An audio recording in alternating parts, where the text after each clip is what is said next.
jaga kondisinya, tetap di rumah. Kalau bila mendesak, gunakan masker. Terima kasih.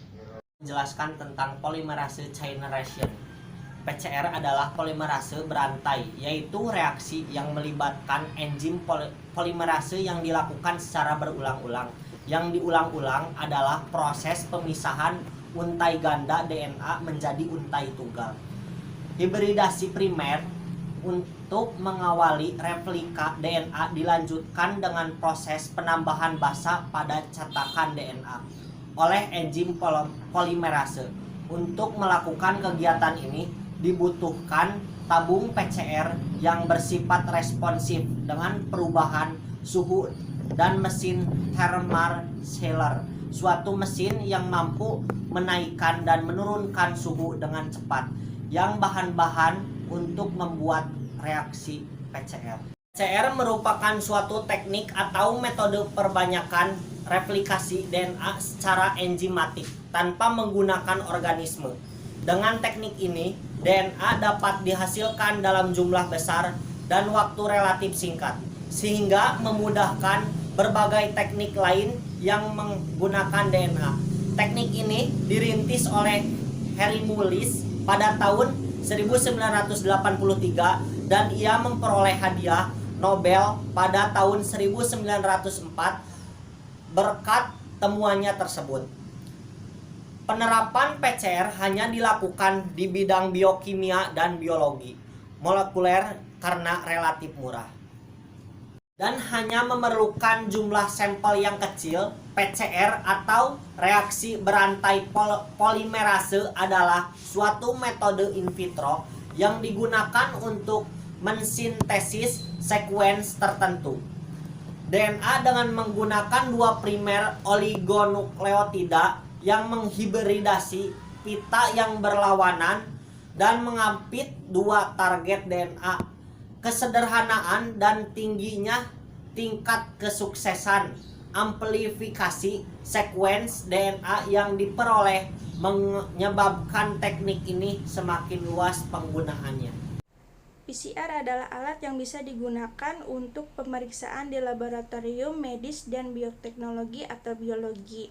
Pada awal tahap pemeriksaan pada PCR dilakukan untuk mendeteksi adanya atau tidak gen patogen pada saat terinfeksi dan membuat DNA forensik pada saat sampel yang kecil.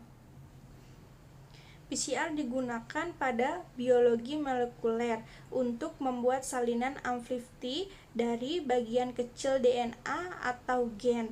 Pada PCR ini memungkinkan menghasilkan ribuan sampai jutaan salinan gen bagian tertentu dari DNA dari yang terkecil. Di sini saya akan menjelaskan mengenai gambar dan cara kerja polymerase chain reaction atau PCR. Cara kerja PCR. Yang pertama, siapkan larutan mix solution.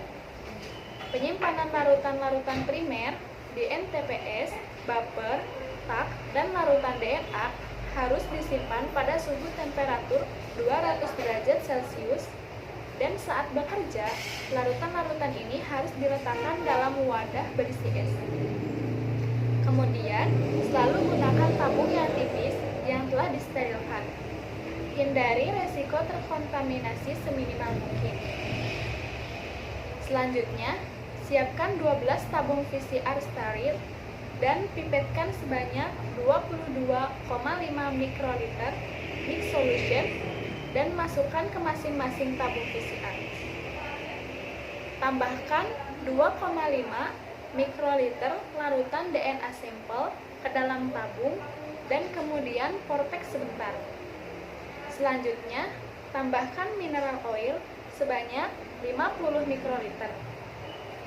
Tutup rapat tabung dan susun di dalam blok ala thermal-Siscal dengan kondisi siklus, denaturasi awal, suhu 95 derajat Celcius selama 5 menit, kemudian denaturasi 30-35 siklus pada suhu 94 derajat Celcius 30 detik, annealing pada suhu 54 derajat Celcius 30 detik, ekstensi pada suhu 71 derajat Celcius 30 detik, ekstensi akhir 72 derajat Celcius 5 menit, dan suhu akhir reaksi 4 derajat Celcius.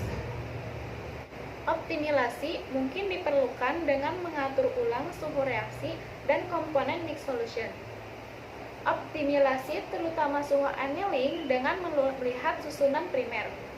Selanjutnya, gambar polimerase chain reaction dan posisinya. Pada PCR dapat digunakan dalam berbagai tujuan. Salah satunya untuk mendiagnosa atau mengetahui adanya penyakit keturunan atau genetika, dan yang kedua untuk mendiagnosa atau mendeteksi suatu penyebab penyakit yang terkena infeksi virus atau bakteri, dan yang ketiga untuk melakukan atau mempelajari evolusi dan forensik dari manusia. Karena kemampuan PCR untuk memperbanyak jumlah materi genetik sangatlah tinggi, maka PCR dapat digunakan untuk mendeteksi keberadaan materi genetik dengan jumlah yang sangat rendah pada suatu sampel. Dan PCR tersendiri terdiri beberapa siklus di mana setiap siklusnya terjadi pengadaan materi genetik. Dan jika siklus ini terjadi berulang kali, maka materi genetik yang diperoleh akan menjadi mudah sehingga mudah dideteksi keberadaannya. Secara umum, untuk penggunaan PCR dilakukan sebanyak 25-35 kali. Berikut adalah 2 contoh penggunaan PCR untuk mendeteksi penyakit. Yang pertama adalah penggunaan PCR dalam mendeteksi kanker. Kanker pada manusia biasanya dihubungkan dengan adanya penyusunan ulang kromosom. Pada keadaan ini, PCR digunakan untuk mengidentifikasi keberadaan penyusunan ulang kromosom pada kanker tersebut. Jenis kanker tertentu dihubungkan dengan modifikasi gen seluler normal atau proton oncogen yang aktif. Misalnya pada keluarga GTP binding protein pada ras, mutasi titik di dalam oncogen atau gen supresor tumor ini dapat dideteksi dengan teknik PCR. Baik menggunakan sampel biopsi segar maupun beku, termasuk analisis retrospektif menggunakan preparat yang tertanam dalam blok parafin tertentu, dan material lainnya dalam upaya mendiagnosa penyakit. Yang kedua adalah HIV RNA dengan PCR. Tes ini mengukur beban virus atau jumlah partikel virus di dalam darah.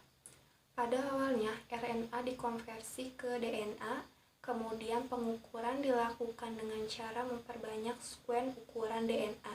Implikasi kliniknya adalah bila sampel pasien diuji dengan PCR dan tidak mengandung virus, maka tidak akan terbentuk kopi DNA dan dinyatakan negatif.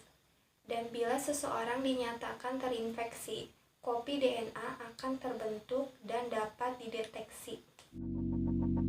Let it go, let my body go. Take our bodies higher.